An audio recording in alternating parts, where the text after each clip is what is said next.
Hello there, good evening. Welcome to News Night here on Metro Television. My name is Bridget Otu. We are coming to you live from our studios, Akua Buahima Studios in the capital, Accra.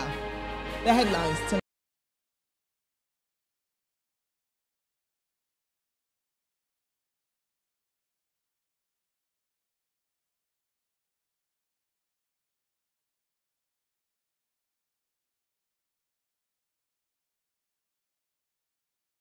The ruling NPP initiates steps to engage presidential hopeful Alan Tremontaine, Echo Vincent Asafwan, Hobson Adoye over the Edru Wusu health work held contrary to the party's directive.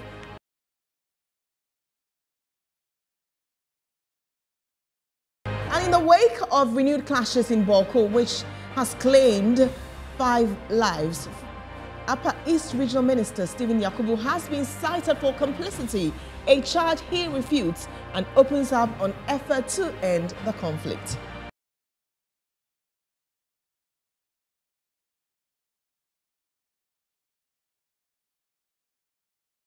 In business, Bank of Ghana, in collaboration with the Economic and Organized Crime Office, set to go after 17 resolved financial institutions over untraceable investments amounting to 116.7 million Ghana cedis.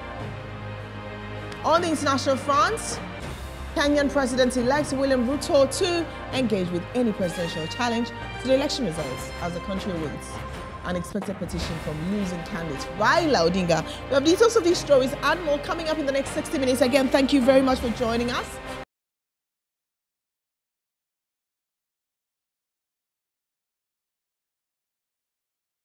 Hello again, and remember we're streaming on Twitter at Metro TV GH. If you're on Facebook, it's at Newsnight and at Metro TV Ghana. Again, thank you very much for joining us. Our very first story tonight, and security analyst Adam Bona says he does not think the Upper East Regional Minister Stephen Yakubu should be relieved of his duty. Speaking on Newsbeat earlier today, Mr. Bona mentioned that the youth must agree among themselves and acknowledge that continuous conflict only worsens matters in the area.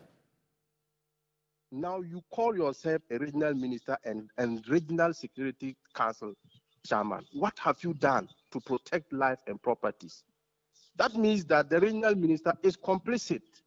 Complicit in the sense that he has decided that the police should not escort the people to Boga so that his tribesmen could have a free range to kill innocent people that they perceive are either sympathizers to Mampusis or are Mampusis.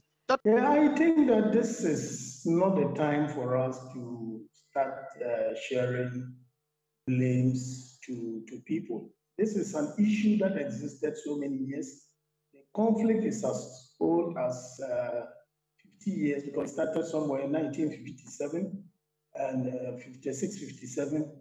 And so when we get to a situation where we find ourselves in such an act that is not accepted by anybody, we should rather be working towards getting a lasting solution to this issue rather than blaming.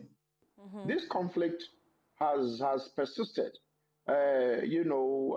long, it's older than most young people or most people in Bawku. It doesn't matter who you bring. If the people, both the Kusasis and the Mampusis, especially the young people, cannot come to a round table and agree among themselves that what is going on is stifling development in Bawku, it doesn't matter who you can bring. A Ghana man, you can bring a Dagao or a Wala man to come and be the regional minister in Bawku.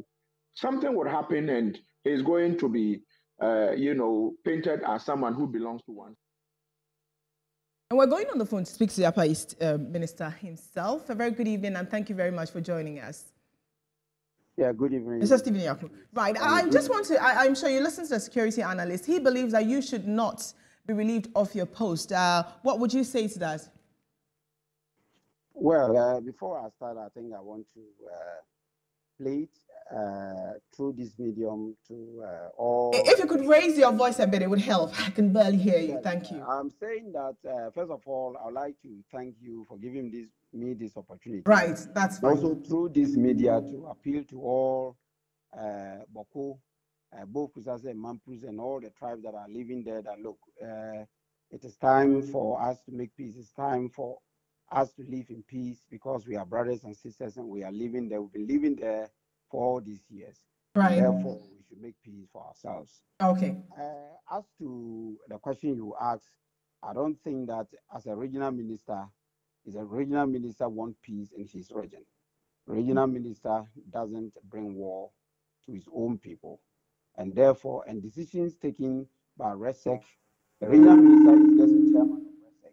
You have able people who sit with the regional minister to make decisions, to decide on issues, very important issues like Boko. Okay. And therefore, the regional minister doesn't dictate as to who should do what. This is collective decisions that we take when we meet. And I can tell you that we, as Upper East Regional Coordinating Council, we have taken very proactive decisions. And that is why Boko, when you say proactive decisions, what exactly do you mean by you've taken proactive decisions? Because 5 people are dead. These Boko conflict started even before I was born. And I heard earlier interview, the gentleman was saying that I was involved in this. Look, I never grew up in Boko. And then when I completed school, I was in the UK. I just came to this country a couple of years. And therefore, the Boko conflict started even before I was born. So that cannot be true. When these matters started coming up, we have taken very proactive decisions. I mean, for example, we have imposed curfew there. We have banned smoke wearing. We have banned motorbikes. And yesterday I was in Boko, and we are looking at also doing something about the Kandu, and then also clearing an area where we think that people hide and do the shooting and all that, you know. And these decisions that we've taken have actually come to help the peace and improve peace in Boko. Otherwise, the situation in Boko is very dicey, very volatile. Probably would have seen more violence than we are seeing right now. So it has nothing to do with an individual. What would you say? I mean, how has the curfew, for instance, helped? For there are some who believe that it's really amounts to nothing. Just help us appreciate what impacts the curfew has in trying to resolve this long-standing conflict. Curfew has helped because usually it is during the night that all this fighting takes place. Okay. And therefore, with the curfew, if anybody is seen within the curfew times, you will be arrested. And the police and the soldiers will tell you that, the security advisors in the region will tell you that it has really come to help a lot in curbing calming the situation on the ground. Thank you. And then also wearing of smokes. You know, we detected that people were actually hiding guns under in the smoke. Right. You understand? That is why we banned that. And we also detected that people were using motorbikes, you know, riding motorbikes, and they will pick someone with AK-47, and as they move, this person will be doing the shooting. And that's why we banned that one also. Right. So we've done all this in order to make sure that there's peace in Boko. All right, Mr. Stephen Yakubu, thank you very much for talking to us, Upper East Regional Minister. We continue with the rest of our stories, and the former President John Dramani Mahama has revisited his earlier suggestion of reviewing free senior high school education policy through the use of stakeholder conference to make it better, since the current state of the policy has downgraded education and is not sustainable. The former president stated this at the 8th biennial conference of the Ghana Association of Private Schools in Koforidua in the Eastern Region. Speaking at the event, which has the theme, Repositioning Private Schools in the Era of Digital Growth, the former President John Dramani Mahama said private schools have contributed immensely to Ghana's educational system and socio-economic development in general. He, however, noted that the pride of private schools in the country has been worsened to policies introduced by the Akufo-Addo government. In his assessment of Ghana's education system, former President Mahama, however, reiterated his earlier position on the review of the free senior high school implementation to make the policy better and sustainable. Our educational system has witnessed a downgrade because of the policies that are currently being implemented. I have not spared any opportunity to encourage this government to consider a national stakeholders conference to review the implementation of the new policy. Note that I use the word review again. This is not the first time I'm talking about a review, a stakeholders conference to review the implementation of the policy. The president of the Ghana National Association of Private Schools, Damasus Turosong, raised some pressing challenges that are affecting the growth and survival of private schools in the country, especially during and after the coronavirus pandemic, and appealed to the government for support. Persistent fuel price hikes have grounded school buses, which simply ran out of steam to continue the journey of assisting children to and from school. Increasing prices of foodstuffs have left many private school children hungrily staring into the faces of school matrons, wondering where their hitherto delicious meals have gone to. Let's talk about the NPP. And the leadership of the New Patriotic Party, NPP, has called Ecole Vincent Assafuah and Hobson Adoye to appear before the National Complaints Committee to respond to purported breaches of the party's code of conduct. And here are excerpts from a press statement from the party. According to a press release signed by the General Secretary of the NPP, Justin Kodua Frimpong, he noted that on or about August 3, 2022, MP for Tafo Pankrono constituency, Ecole Vincent Assafuah, during an interview on a Kumasi-based radio station, Oyirpa FM, passed some comments that sought to advance the ambitions of one of the party's presidential hopefuls. In a related development, a health walk held on Saturday, August 13, 2022, in Kumasi by some individuals claiming to be supporters of one of the party's presidential hopefuls violated the party's code of conduct for presidential and parliamentary primaries. Further, comments made by some organizers of the health walk and other keynote speakers, particularly Hobson Adoye, a member of the NPP, also breached the party's code of conduct and sought to divide the party front. It is on this background that the National Steering Committee has resolved that Ecole Vincent Assafuah and Hobson Adoye be invited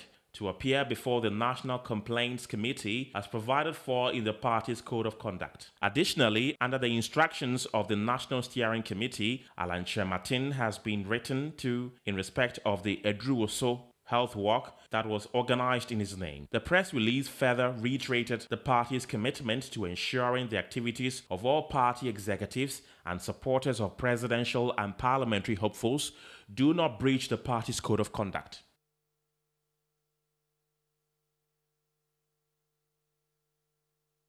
And the Minister for Trade and Industry and a presidential aspirant for NPP, Alan Chermatin, has strongly cautioned against any act or omissions of any individuals or groups of individuals that may disturb the peace and harmony in the party.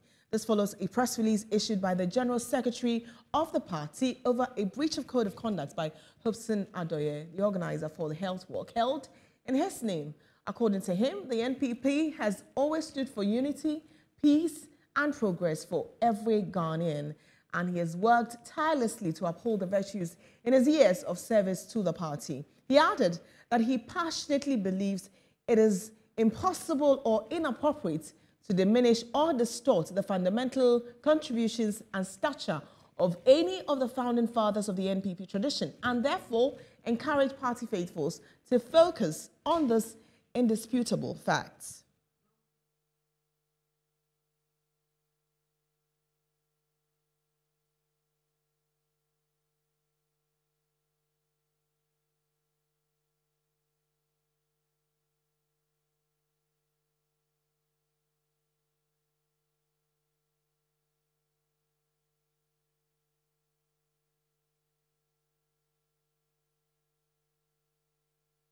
And we're still staying with the party-related issue, and this time our chairman, Bonsu, is Dom Kwabenya constituency chairman for the NPP, and he is joining us for a discussion on the MP for the constituency, Madam Adwoa Saffo's claim of dedicating her time to a constituency now that she's no longer a minister. A very good evening, and thank you very much for joining us. Right. We'll try and get him on and understand, what even is her relationship like with the constituency. I remember when we did Vox Pop in the constituency, we had a divided response where some said, look, she's okay. Others said they don't see her. But what impact will that have? Let's now speak to Kwame Anyimadu Entry, who is the chair of the Constitutional Legal Parliamentary Affairs Committee. A very good evening and thank you very much for joining us. Good evening, madam. First of all, just help us appreciate when she says that she wants to focus on, her work in the constituency. Will it have any impact on what's before Parliament? Well, I don't think that. Let me first say good evening to your cherished listeners. Right. I don't agree with Ajua when she says it will give her time to concentrate on their parliamentary duties, because I do not think that the ministry's work sent her outside. At any rate, even if she was absent from Parliament because of ministerial duties, nothing prevented her from obtaining permission from Parliament that, Mr. Speaker, I would have to go do this. There is one minister that I have in mind. I will not mention him. Right. Even when he's going for cabinet meeting, I saw him signing permission, writing for a permission from the speaker before attending a cabinet meeting. Okay. So what she said is neither here nor there. I am not very happy that she's saying that now that she's because it's not the first time that she'd be a minister and also MP. So what do you think is accounting for that? Is it just, just put a statement out, say something, not really impactful, but just say anything? Well, I think what she's done by absenting herself from Parliament, and then the committee having invited her, and she not responding to the committee's call. Right. I think she wants to actually purge herself of what she had done.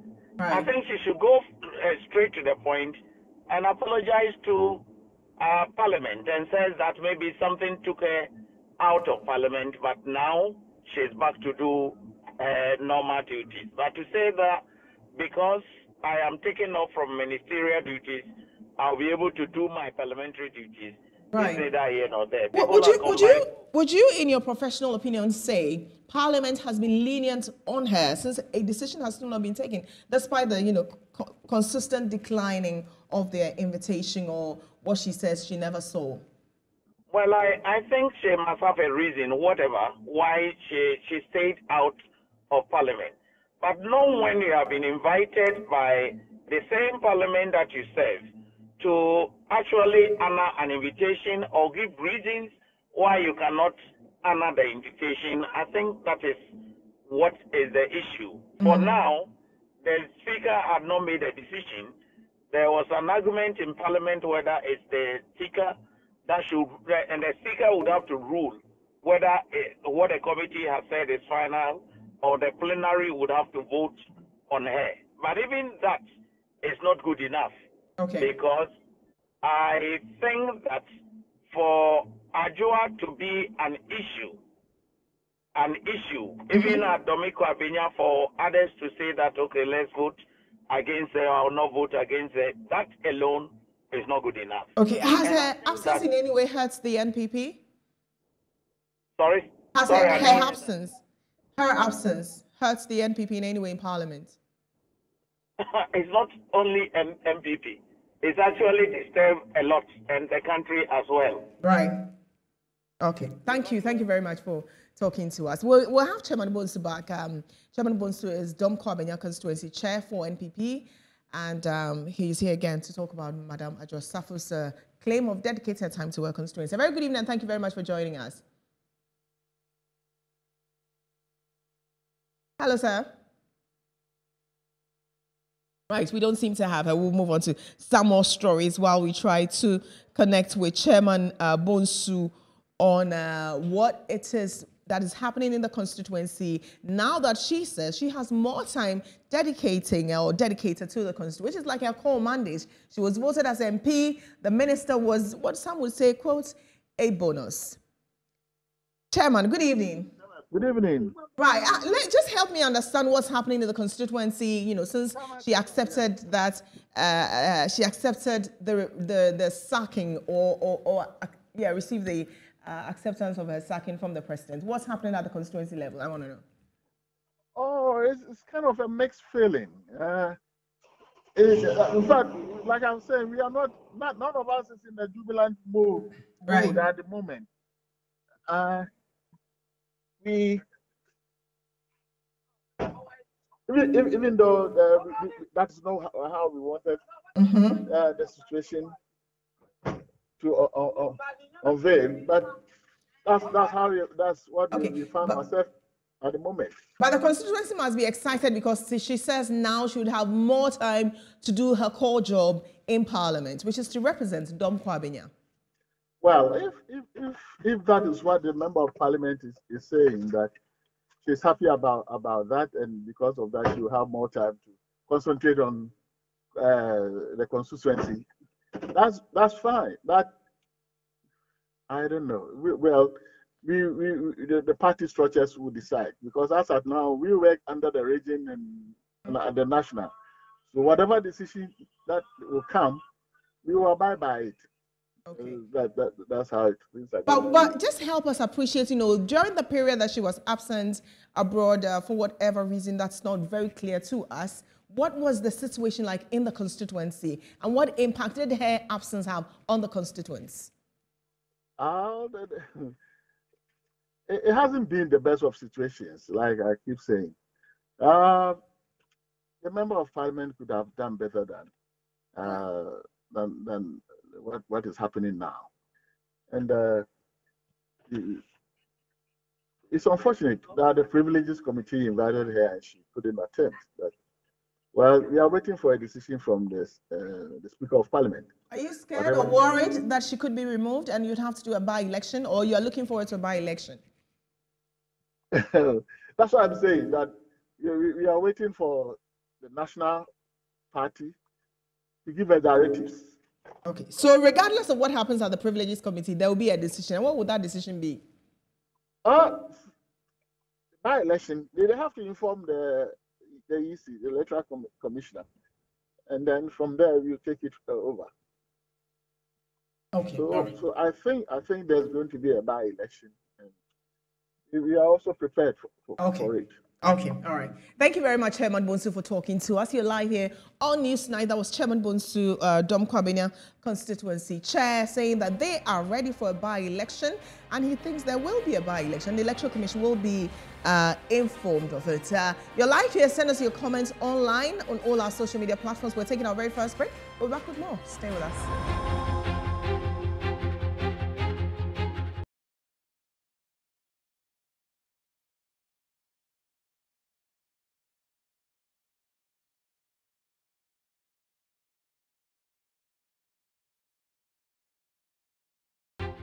Back to Newsnight. And regional executives of the New Patriotic Party in the Upper West region have directed supporters of the party to boycott events during President Akufo-Addo's visit to the region next week. Executives of the party say they've had to take such a decision because the regional minister has refused to involve them in matters pertaining to the president's visit. There's more in the following report. According to the Regional Secretary, Dr. Daniel Tanko, the Upper West Regional Minister Hafiz bin Sali has indicated unequivocally that the President Nana Akufo-Addo's visit to the Upper West region is official, and therefore there will be no need for party executives to get involved in activities during his visit. This press statement has to do with the President's visit to the region, which the Minister has decided to put the organization of the event under his armpit, under the pretext that the visit is not political. The minister, in his usual hide-and-seek behavior, has refused to involve the party in the planning and organization of the event. The Regional Executives Committee has therefore directed party supporters to stay away from the president's visit since the minister has refused to work with the executives to welcome him to the Upper West region. The Regional Executives Committee has decided that since the minister says the visit is not political and all his actions show same, party members are advised to stay away and allow the minister and his officials to carry out their official visit.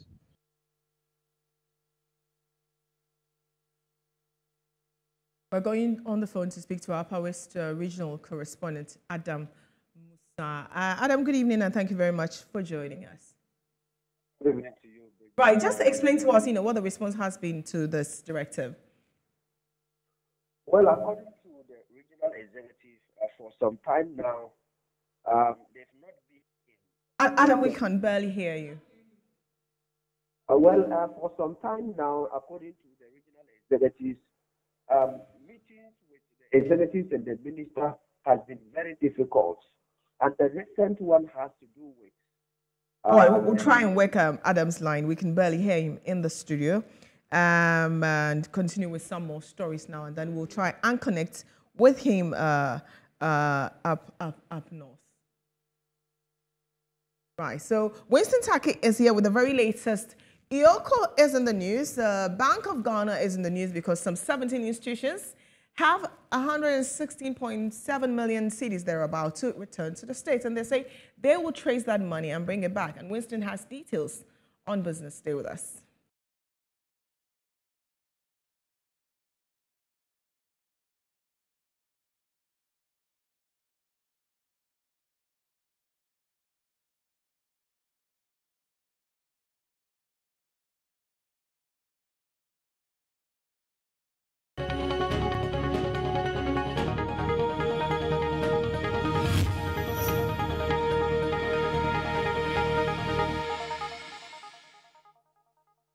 Welcome back to Newsline Live on Metro TV. My name is Winston Taki. Now to our fourth business story. The Bank of Ghana, in collaboration with the Economic and Organized Crime Office, is set to go after some 17 resolved financial institutions over untraceable investments amounting to 116.7 million Ghana cedis.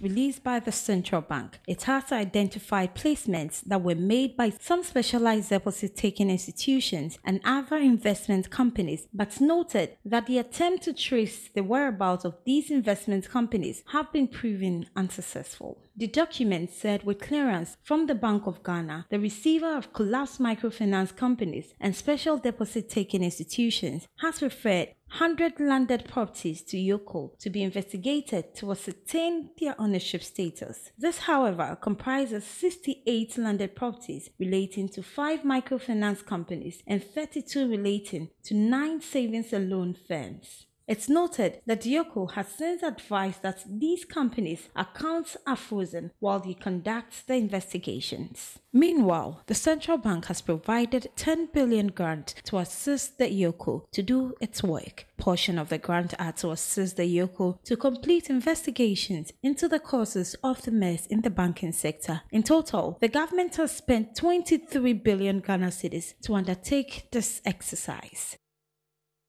Well, we contacted an expert to bring more insight into this particular development. Now, away from that, European Union provides duty-free and quota-free access for Ghana's export to the European market through the Economic Partnership Agreement. According to the European Union Ambassador to Ghana, His Excellency Ikad Rukala, Ghanaian businesses should capitalize on the opportunities provided by the market. Ability of the Ghanaian business to seize market opportunities abroad. At the same time, I would like to underline that a conducive business environment, as expressed, an investment ecosystem with stable, predictable, and transparent legal framework for everyone, Ghanaian businesses, other African businesses, European investors alike, is necessary. And the Ghanaian industry is, of course, a key partner and indispensable partner in this effort. The IFCFTA Being headquartered here in Ghana is a true opportunity, and the Ghanaian government can be rightly proud of that. And since our own union, the European Union, started as a cooperation and economic matters, it goes without saying that we are ready to help share lessons on what worked and what did not over the 65 years. This is the reason why the EU is heavily investing and supporting the AFCFTA. And this is the reason why, as well, the EU, as you said, you've mentioned the Economic Partnership Agreement, you mentioned the specific arrangement that we have, is heavily supporting the Ghanaian government and the Ghana as a country to access quota-free, duty-free, the European market.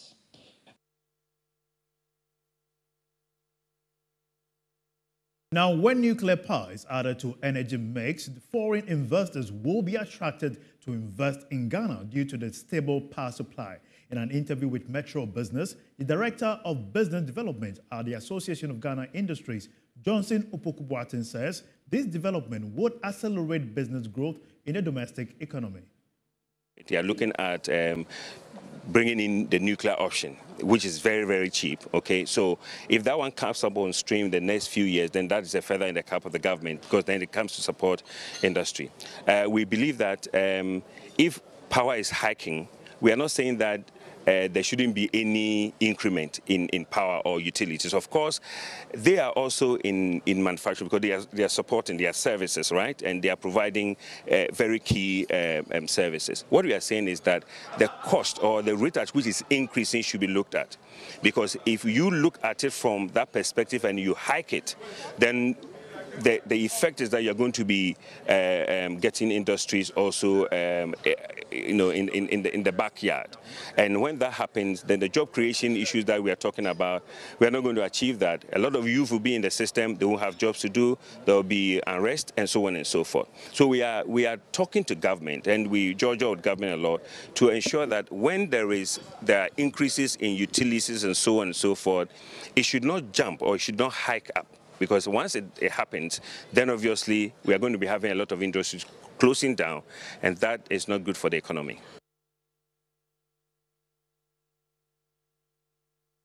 Now let's go back to our earlier story that has to do with the collapse of defunct banks in the country, the banking sector cleanup. We have been joined on the phone lines by Joe Jackson, economist. Good evening and welcome to Newsnight. Good evening, and good evening to your listeners and viewers. Great. Before we go to the report, what do you think of the process leading to the prosecution of these defunct financial institutions and their owners? Well, first of all, we have spent an estimated 21 billion on this banking sector cleanup. The mess was a result of a mixture of poor management, related party lending, sometimes even pure greed and fraud. So we have to recover the money. We have to recover the money. It was the public purse that gave out 21 billion. So whatever process is necessary to recover the money is fit. We can't just let 21 billion go, especially in this day and age. In other jurisdictions where there have been cleanups, the recovery has been much better than we have had in Ghana. Our recovery rate is very low. So, first of all, the cleanup was necessary. Secondly, we must recover. We must recover the money. Okay. You know, recently, the Bank of Ghana also gave 10 million Ghana cedis grant to assist EOCO. Are we not spending too much? And also the institution in question being financed by another institution who is being investigated. What do you make of the whole case? Is there a conflict of interest going forward in some directions? I don't see the conflict of interest. If look at the money we are talking about, the sum of money we are talking about. If this 10 million will go to empower EOCO, if this 10 million will go to make the process faster, if this 10 million will see that people return the monies that they have taken, then it is money well spent. All right. untraceable investment amounting to 116.7 million Ghana cedis have been identified. How should we work to retrieve these monies, per your expert opinion? Well, there were each of the companies had directors and management staff in charge of these investments. They were recorded in the books, yet we can't trace their institutions. They should be held responsible. As simple as that. They should be held responsible. In any institution, if you enter payments out from the institution to somebody who's untraceable and findable or whatever, you are liable. Why do we think we should apply different rules for this particular instance? If the individuals who are responsible for those transfers that cannot be traced must be held responsible. Okay. We are grateful for your time, Joe Jackson. It's a pleasure having you. Thank you very much, too, and have a wonderful evening. That'll be all for business here on Newsnight. My name is Winston Taki. Sports is next after this break. Stay tuned.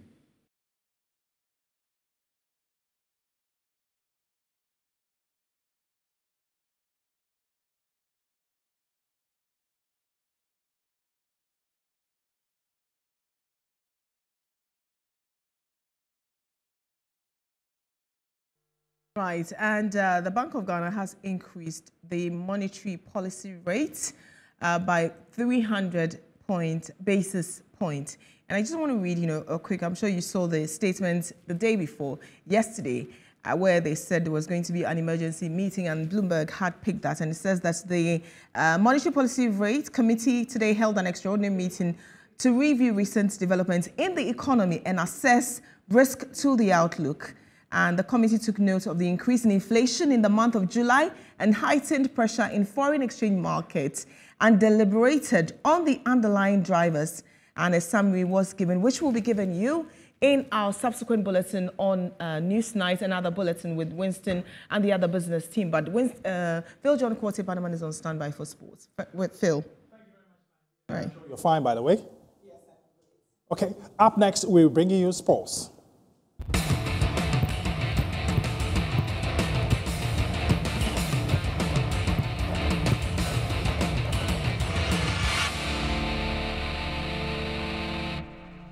Welcome back. My name is Phil John Quarter, and it's time for your sports. The issue of whether former Black Stars captain Asamoah Gyan should be part of Ghana's contingent to go to the 2022 World Cup seems not to be dying on the lips of many football fraternity guys in Ghana. The latest to join the argument is a committee member, an executive committee member of the Ghana Football Association, Dr. Tony Obeng. Fit and capable of playing. I mean, many have some Obobo Roger Miller and other players are one way in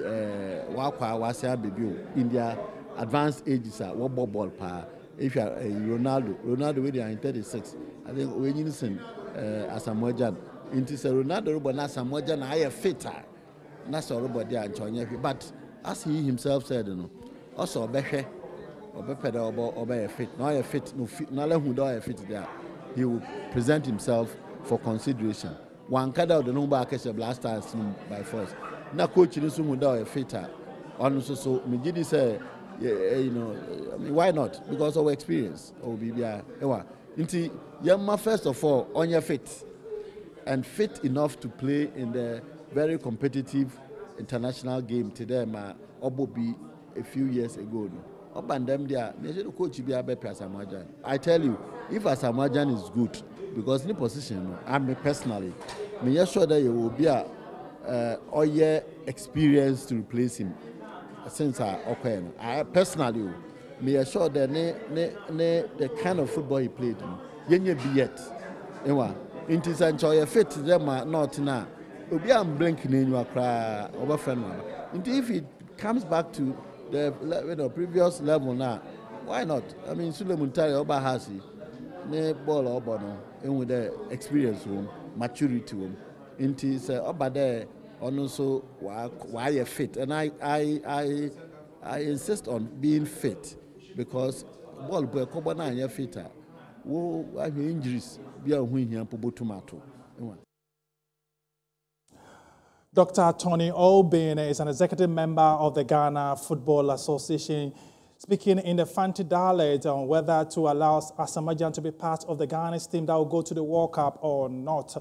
Well, away from that, the eyes of the boxing world will focus on the city of Jeddah in Saudi Arabia on Saturday when Alexander Usyk of Ukraine, the world heavyweight champion, comes face-to-face with British Anthony Joshua. The gentleman who comes on Kiev says that he knows what is at stake. It's very important for me, for my team and for my country. I'm really happy to be here. It's not my first time, it's my third time already in Saudi Arabia. And I feel like I'm gonna be here again and again. We learned each other in the first fight. He learned me, I learned him. But I don't think it's gonna be the new boat. It's gonna be the last boat will be continued for the round 13, 14, 15, or whatever it's gonna last. And this Saturday night will be a great fight.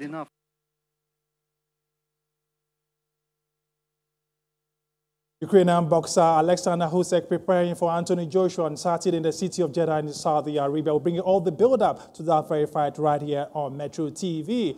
Well, that's your sports. My name is Phil John Quarte. Asidua is coming up smiling for showbiz.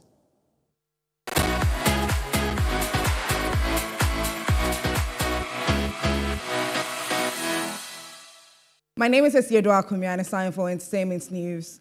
Rap artist Kwesi Arthur did not just settle on winning as a track title on his album, Son of Jacob, as the song keeps winning. Ghanaian rapper Kwesi Arthur's song Winning has been chosen as one of the soundtracks for the newest version of the American football video game EA Sports Madden NFL 23. The song was released in May 2021 and features American rapper Vic Mensa. The song is also featured on Kwesi Arthur's first album, Son of Jacob. The Madden NFL 23 soundtrack also has on it songs from Kendrick Lamar, Snoop Dogg, F Gang, Ty Dolla $ign, Nas, Erica Banks, Pusha T, and Joey Badass.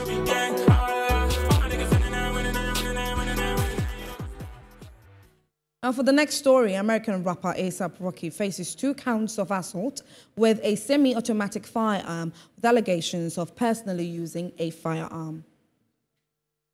Rocky was detained in connection with an investigation by the Los Angeles Police Department into a non-fatal shooting in Hollywood on 6th November and released on a $550,000 bond. An argument escalated between the rapper and his acquaintance, leading to Rocky allegedly firing a semi-automatic handgun. The victim sustained is reported to have had a minor injury. On Monday, August 15, Los Angeles County District Attorney George Gascon announced that A$AP Rocky had been charged in connection to an alleged shooting in Los Angeles in November 2021.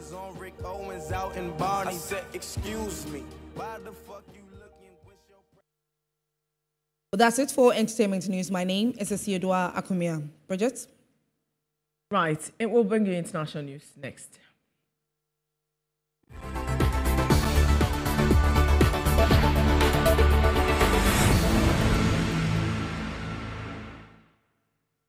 Thunderstorms and flash floods have broken out across parts of southern England and will last until tonight, forecasters have said. Intense downpours have begun in London and are expected across southeast until about 10 o'clock. An amber warning for the area has been issued by the Met Office with potential for transport disruption and power cuts. The heavy rain has swept across the capital, affecting swaths of centres around London, including Bloomsbury, St Pancras Station, Victoria and Kentish Town.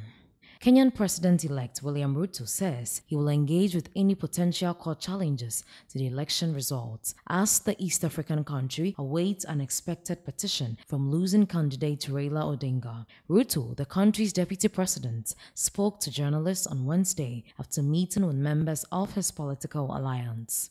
At least 3 Syrian soldiers have been killed and 6 wounded in a Turkish air raid on military posts in the Aleppo countryside, Syrian state news agency SANA quoted a military source as saying. Syrian armed forces responded to Tuesday's attack and caused material and human losses in some Turkish army positions and those of Turkey-backed opposition fighters, the official said, without giving any further details. Right, and that's it. A quick recap of the stories that made headlines tonight on Newsnight.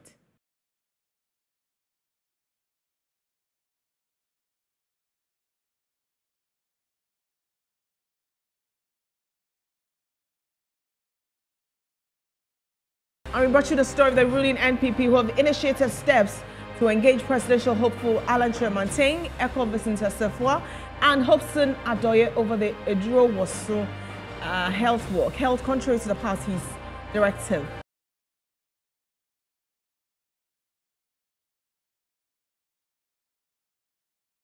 And in the wake of the clashes in Boko, which has claimed 5 lives, Upper East Regional Minister Stephen Yakubu has been cited for complicity, a charge he refutes. And when he spoke to us, he said that they have taken steps to resolving or bring the conflict down. And Bank of Ghana, in collaboration with UYOCO, and that's the Economic and Organized Crime Office, set to go after some 17 resolved financial institutions over untraceable investments amounting to 116.7 million Ghana. And in the international news, Kenyan President-elect William Ruto to engage with any potential court challenges to the election results as the country awaits an expected petition from losing candidate Raila Odinga.